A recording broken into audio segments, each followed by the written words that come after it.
Boys from a Buenos Aires German school brawled with Jewish students at a disco in Argentina, and now they will have to visit a Holocaust museum together.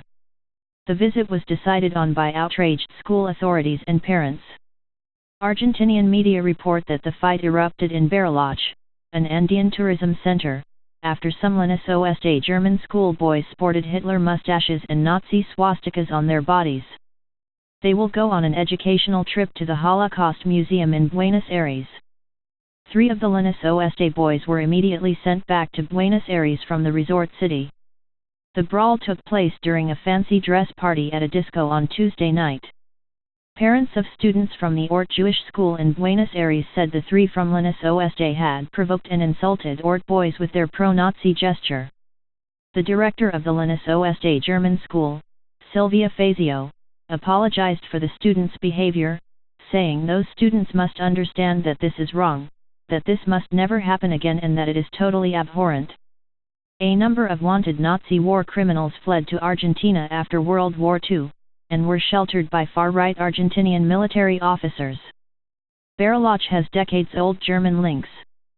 Controversially, a notorious SS commander, Erich Priek, lived in the city after the war, until his extradition to Italy in 1995.